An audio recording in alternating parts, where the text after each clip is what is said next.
bagaimana solusi dan tipsnya ketika motor kita yang pakai kombi brake system sudah nggak normal lagi, yang ada kita sering terpleset, kita sering jatuh, apalagi kalau ban depan kita sudah mulai gundul kawan-kawan. Bisa jadi kita kaget ngerem, remnya depan ini macet, akhirnya kita jadi hati-hati yang punya CBS kombi brake system. Kalau memang sudah waktunya ganti kampas rem belakang, segera diganti.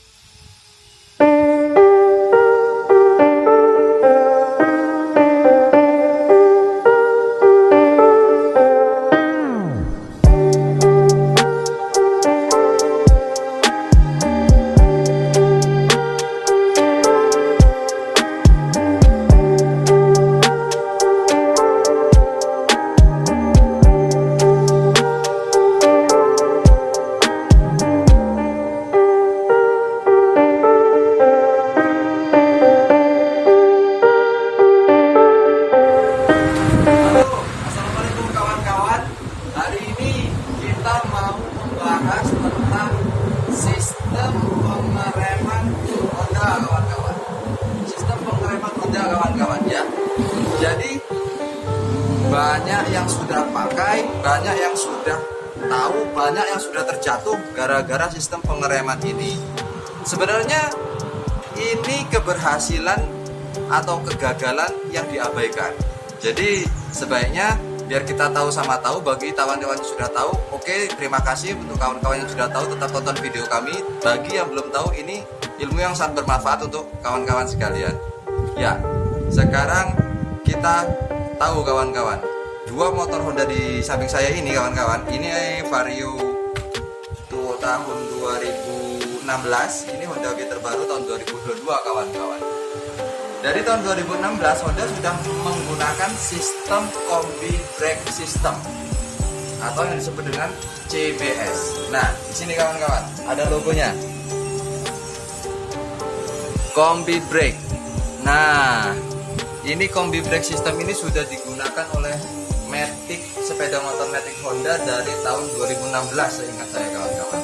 Cuman seiring berkembangnya zaman, motor sudah canggih, tapi ridernya yang belum canggih kawan-kawan. Maka dari itu, saya kasih tahu pengertiannya. Kombi brake system itu berarti kan kombi brake system, kombinasi pengereman, kombinasi sistem pengereman kawan-kawan. Nah, di motor yang menggunakan kombi brake system bisa kita lihat kawan-kawan. Ya, ketika kita melakukan pengereman belakang secara full, pengereman belakang, secara otomatis rem depan ikut mengerem kawan-kawan. Sudah unfungsi, rem depan sudah unfunction. Jadi tidak perlu lagi menekan rem depan ketika kita melakukan pengereman. Yang ada keterbiasaan ibu-ibu zaman now, ibu-ibu plat 62 ini kawan-kawan. Ketika sudah mengerem belakang, tangan kanannya ikut latah mengerem depan. Yang terjatuh kawan-kawan. Itu yang banyak terjadi di sekitar kita. Ketika terkejut mengerem, langsung mengerem kanannya, rem depannya langsung ikut direm. Ini salah satu kegagalan dari kombi brake system. Bukan kegagalan dalam sistemnya, tapi kegagalan dalam pahamnya, karena tidak mengerti. Kan ketika kita sudah ngerem ini nggak perlu direm lagi, cukup satu aja. Ini sebenarnya mempermudah pada saat pengereman kawan-kawan. Itulah kombi brake system. Nah, solusinya bagaimana? Kalau kawan-kawan punya motor yang sudah mulai agak tua seperti ini 2016 kawan-kawan, ini sudah agak tua, kombi brake-nya sudah hampir tidak fungsi. Nah, sudah keras. Berbeda dengan yang 2022 ini kan, berbeda dengan yang ini 2021-2022. Ketika ditekan, ini langsung, nah, ini masih normal kawan-kawan. Kalau ini sudah kurang normal. Nah, bagaimana solusi dan tipsnya ketika motor kita yang pakai kombi brake system sudah nggak normal lagi, yang ada kita sering terpleset, kita sering jatuh, apalagi kalau ban depan kita sudah mulai gundul kawan-kawan. Bisa jadi kita kaget ngerem, remnya depan ini macet, akhirnya kita terjatuh seperti ini. Ini hampir rusak kawan-kawan, si motor ini hampir rusak nih. Nah, kita shoot yang sebelah kanan aja. Nah, ini yang kiri sudah saya rem full. Ini belum nih, ini nggak mati. Ketika ini direm, macet kawan-kawan, langsung berhenti roda depannya tanpa ada space. Nah, solusinya begini kawan-kawan. Karena kombi brake system ini mengkombinasikan antara rem belakang dengan cakram depan yang terhubung di sini nih. Oh ya, ini terhubung di sini nih. Ya, kelihatan kan? Nih dia kawan-kawan. Nah, ini ketika saya tarik tuas rem kiri, ini ikut tertarik. Nah, ikut tertarik nih. Oh, mungkin kurang jelas, kita shoot yang motor baru kawan-kawan. Nih, saya tarik yang rem belakang. Nah, tertarik kan? Nah, inilah kombi brake system, mengkombinasikan rem belakang dengan rem depan. Solusinya gimana? Ketika kita sudah ketemu kerusakan, kok mulai nggak enak remnya, kadang-kadang di rem bisa jatuhkan yang si ridernya. Nah, yang pertama, kita sering lakukan pelumasan kawan-kawan. Sering pelumasan di bagian sini nih. Kita lihat di sini. Nah, di bagian sini kita sering lakukan pelumasan. Di bawah tuas ini ada bautnya, kita sering lakukan pelumasan biar dia kembali lancar kawan-kawan. Terus, itu tips yang pertama. Tips yang kedua, jangan ragu dan jangan lupa cek dan ganti tromol yang belakang. Kenapa kita cek ke belakang? Nah, di sini kawan-kawan. Nih, rata-rata motor yang sudah mulai tua, ini kelihatan ya kawan-kawan, ketika baut ini sudah mulai panjang, berarti kampas remnya sudah mulai habis kawan-kawan. Ketika kampas rem sudah mulai habis, berarti pengeremannya harus lebih kuat biar dia rem belakang yang ngerem.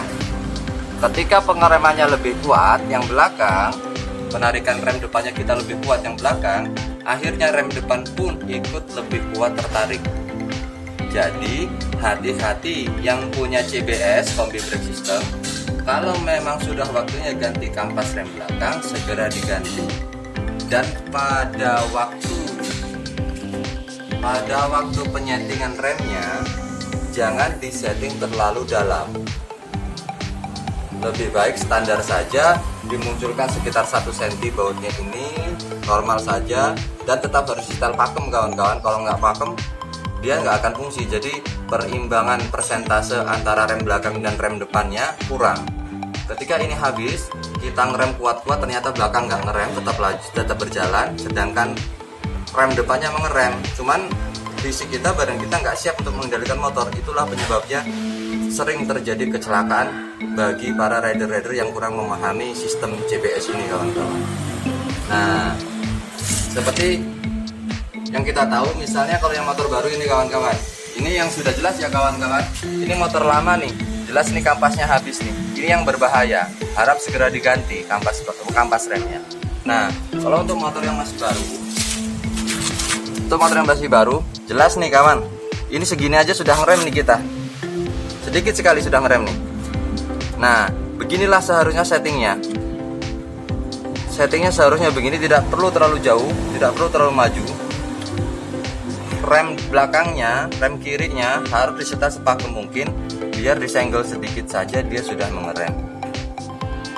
Ketika dia sudah ngerem, berarti kan ketika dia hanya disenggol sedikit sudah mengerem, berarti kan rem depannya pun demikian, hanya disenggol sedikit juga sudah mengerem. Begitu kawan-kawan. Nah, ini untuk kita cek di bagian belakangnya, bagian tromolnya kawan-kawan. Terus kembali lagi kita kasih tahu cara settingnya, kombinasinya brake system yang di depan yuk. Yang motor ini aja, Nah, ini sudah kita tahu ya. Ini tuasnya, ini selingnya kawan-kawan, seling kirinya. Di bagian dalam, sebenarnya di bagian dalam sana ada semacam setelan yang kita harus buka dulu. Bak ini kita buka dulu, kita setel di dalamnya. Nah, metode penyetelannya, ingat, jangan sampai terlalu dalam. Ketika ini terlalu dalam sampai mentok begini, habis kawan-kawan, kita pasti jatuh naik motor ini karena kita kaget. Jadi sebaiknya kita perkirakan perhitungan kombinasi pengeremannya ketika ini direm full kawan-kawan, sudah direm full, sudah macet roda belakang, ini jalan setengah. Jadi perbandingannya 1:2 untuk setting pengeremannya, 1:2. Ini setengah tuas, ini full, yang kiri full. Jadi perbandingannya 1:2, lebih kuat pengereman belakang 2 kali daripada pengereman. Nah, saya kira untuk kawan-kawan yang sudah mengerti tentang sistem CBS ini, oke, mungkin bisa menambah wawasan Anda. Bagi para ibu-ibu yang sering sen kiri beloknya kanan, ini tolong diperhatikan Bu, biar tidak terjadi kecelakaan. Karena di tempat saya sendiri sering terjadi kecelakaan gara-gara kombi brake system. Oke, terima kasih. Wabillahi taufiq wal hidayah. Wassalamualaikum warahmatullahi wabarakatuh. Maju terus, modifikasi Indonesia.